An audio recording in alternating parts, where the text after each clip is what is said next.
Welcome back to Retro Rebound. In today's video, we are going back to Gotham Knights. Maddie, why are you doing this to yourself? We're talking about Suicide Squad killed the Justice League, of course, in a couple of weeks, and the previews just went out. And yeah, so, you know, I just had to kind of stretch my legs, get the blood pumping a bit in the world of DC, went through my list, checked it once, twice over. I went, what's the most recent DC game that we can talk about?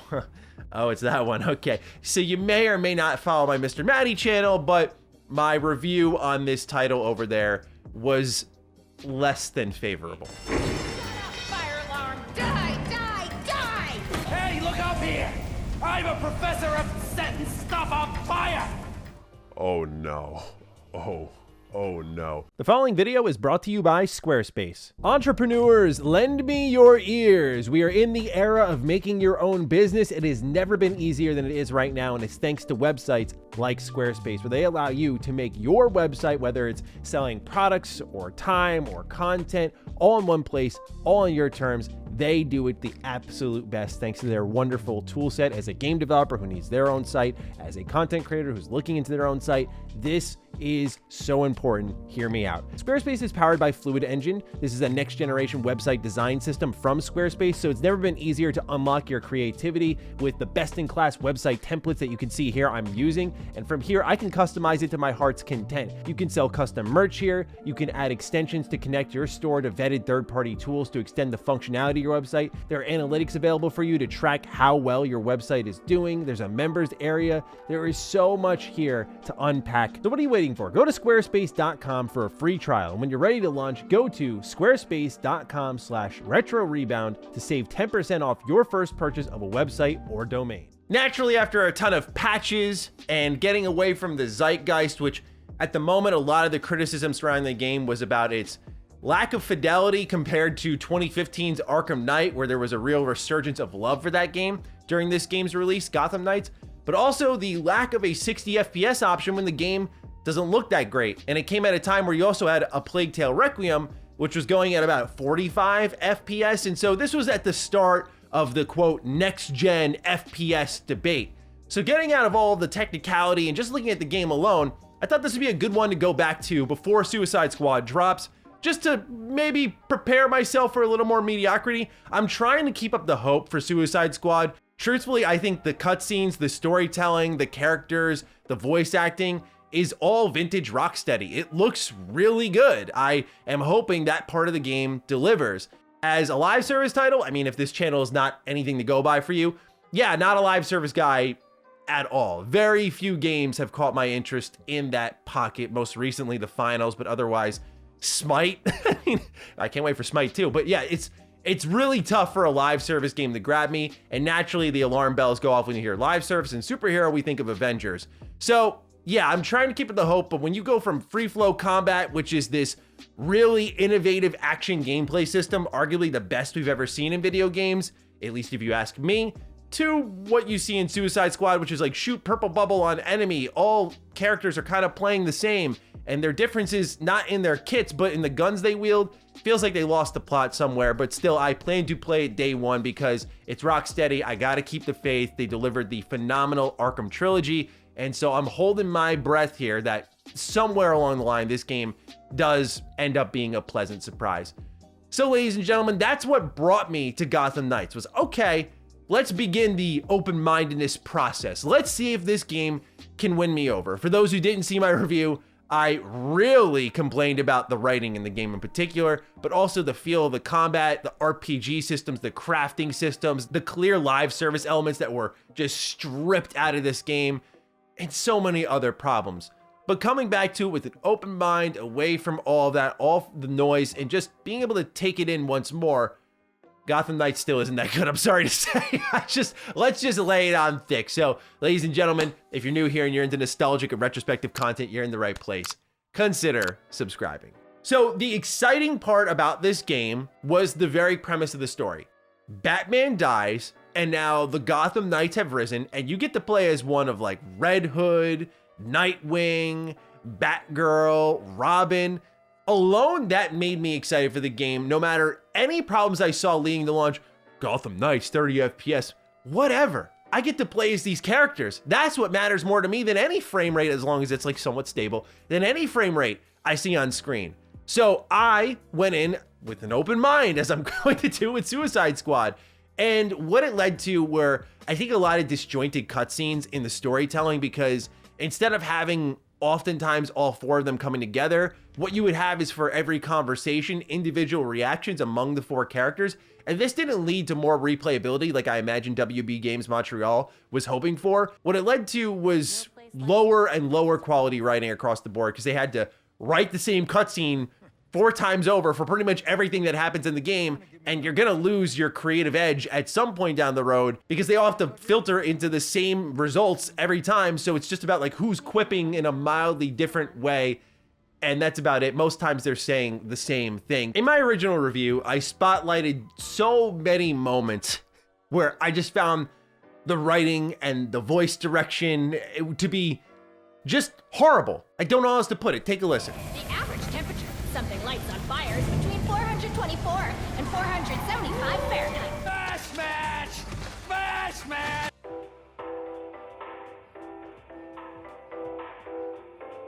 Well, Batman would just find Talia and ask her himself.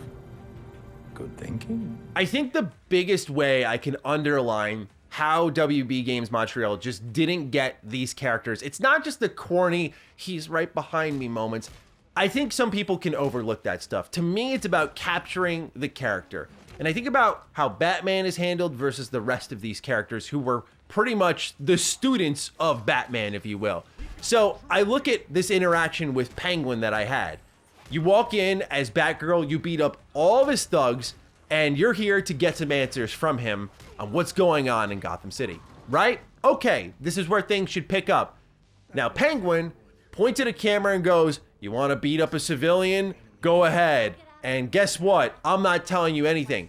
Now, I think in the world of Batman, you take Penguin to task, either beating the hell out of him anyway, or scaring him into some answers. Now, I know that's Batman versus Batgirl, Nightwing, Robin, Red Hood, but what happens after this, after I clear out his whole room of goons, is that he just tells me to screw off, and I listen. And it's just little things like that where I go, you just don't get these characters and you don't understand this world. Right then and there is a moment where maybe a little bit of anger, a little bit of frustration boils up. Like, you've been thrust into this role earlier than you expected. Batman's dead. This is traumatic for this group. You might want to kind of put the pedal to the metal, but they're so calm and collected and understanding about an evil villain who clearly has the answers they need. And you think of like Arkham Origins, where Batman drops a dude off the top of a building to scare an answer out of him. Just a random dude. But Penguin's like, bugger off. And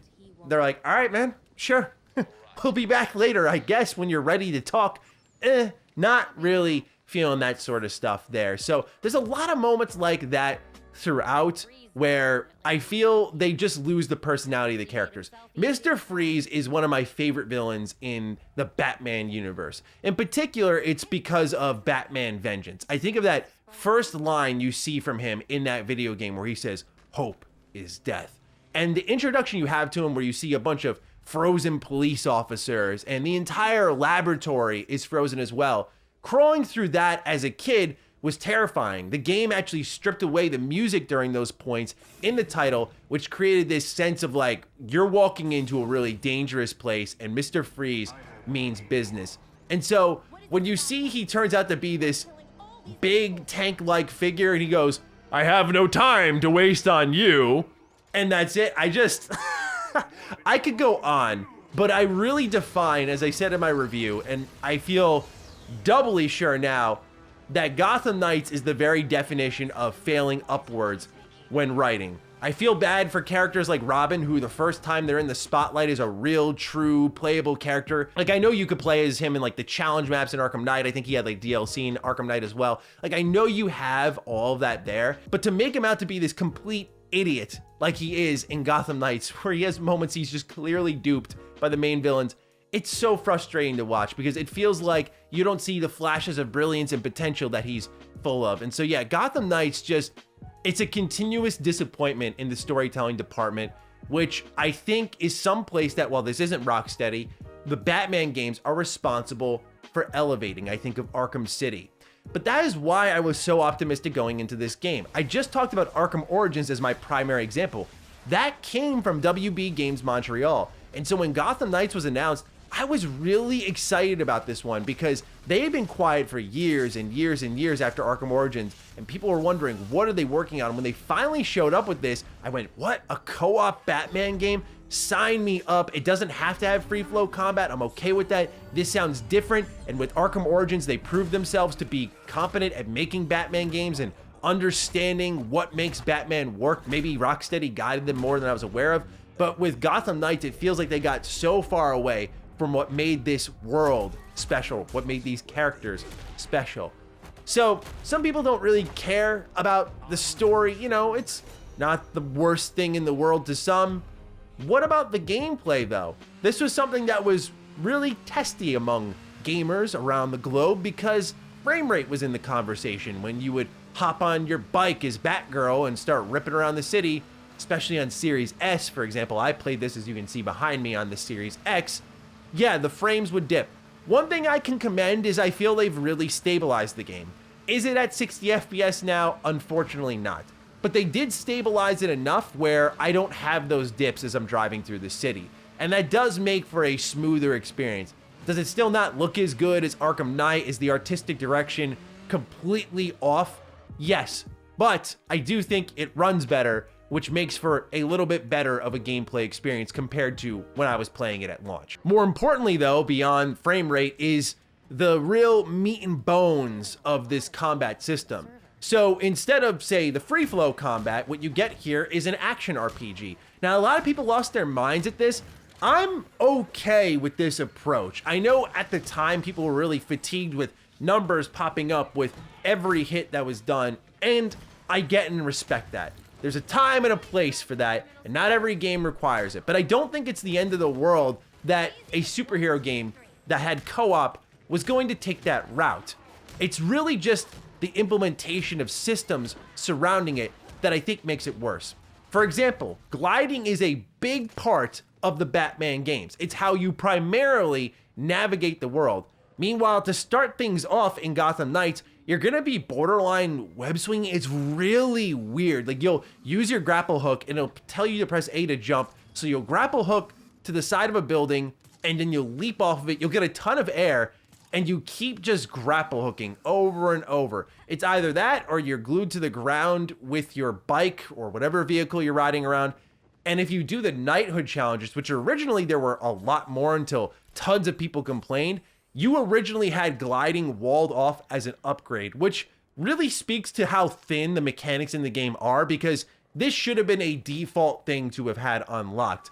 But at the same time, it doesn't make exploring the world better because it feels terrible. And I hate to always bring in Arkham as the comparison because this is a different developer, a different series, but it's in that same world. And you can't help but look at the standard that's been set and then look at Gotham Knights and just go, what happened here? But even the gliding and then going into a complete downfall and trying to catch some air on the way up, you don't fly at a fast enough speed to really warrant gliding at all. It doesn't control as well, like diving and then coming back up. It doesn't lead to that big gain in speed that you got in Batman, where you could just glide around the city, kind of overlooking things and then see an enemy and come in for an aerial attack. Well, you could do the aerial attack in this game. Just the gliding doesn't feel good, where I found myself doing this arbitrary web swinging as my preferred method of getting around. And then once I got to a bridge, I'd call in my vehicle and that would be it. So traversal in this game is a problem. It feels really weird. Does it work? Yes, but barely. Nothing makes you,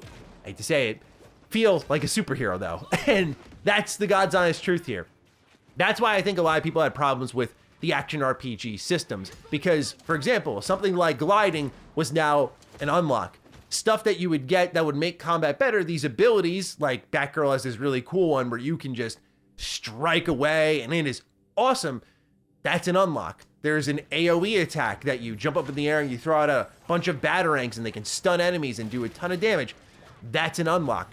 Whereas when you think about what Arkham games did, it was that you had this great skeleton of a combat system, right? Your attack button, your counter button, the ability to vault over enemies, you had your batarangs, but then as you got through the game and you got more tools, they had this sort of double-sided approach. What could you do in combat with them? Like, say, the explosive gel, which would stun enemies and open them up for ground takedowns, versus how you would use it in the overworld, which was blowing up a weak wall and maybe finding a Riddler trophy inside there. That's really missing in the Gotham Knights combat system. Replacing it with yet another skill tree does lack a ton of inspiration, especially when you tie in a gear system, which again, I'm not fully against the idea of this in these types of games, but when you look at look at the UI, like it's spoken for itself the whole time you've been watching this game, but this is truly the moment you go, what am I looking at here? I think developers underestimate how important it is to be able to read what you see on screen. And having this same impact font just pasted in big white letters all over the screen, no real separation or organization, just layers upon layers of menus, gets messy real fast, and it's tough to comprehend what exactly you're taking in. Even after your 5th, 10th hour, it's still messy to navigate, and that can be really frustrating. But other than that, you're gonna spend time collecting thousands of whatever these crafting parts are, and you're going to spend them on upgrades at a workbench to make new suits, which do look really cool, might I add. New weapons, like I have different types of tonfas. They all have unique models, which I think is great. But if you take an honest look at the game in the terms of those crafting materials, you can see what were, I think, the bones of a live service game in the making, that upon seeing what happened with Marvel's Avengers, they went, we do that, we're going to be done for, because we're following up a pretty spectacular failure in that. Probably above all else, though, my biggest problem with this game, and I'm sorry I've really had not much to say that's nice about this game, but it's really how I feel. You come here for honesty, right? Look, I gotta say that the open world design, it just epitomizes everything I despise about modern gaming, right? I'm not one of those retro heads that goes like, man, we had it so much better back then. You know how I roll. I think right now is the best time to be a gamer. I think in the terms of accessibility, price proposition, the quality of most of the content we're getting is just amazing.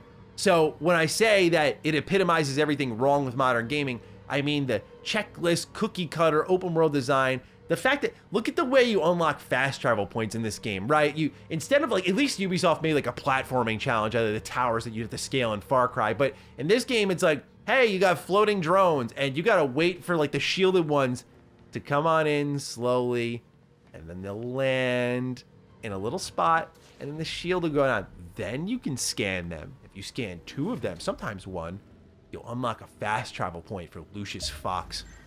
Dude, what? What is this? Like, why is this content? I don't get it. Sometimes you'll go through like Stars Labs. These are pretty cool. It highlights how stealth clearly was not a focus with the initial design of this game.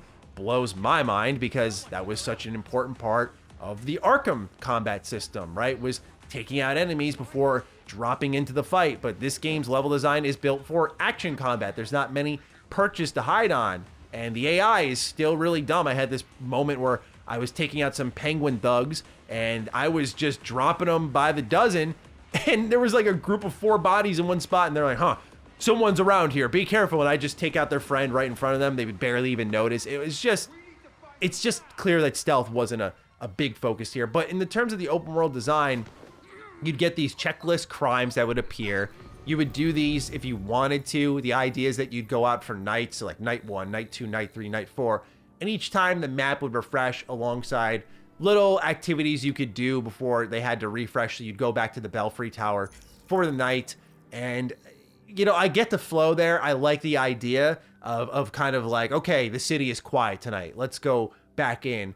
It was forcing you to refresh, pick up some new objectives. They had this investigation board that I feel they just left way too safe. Like, they could have made it more complex as you searched for clues, but they didn't even do that.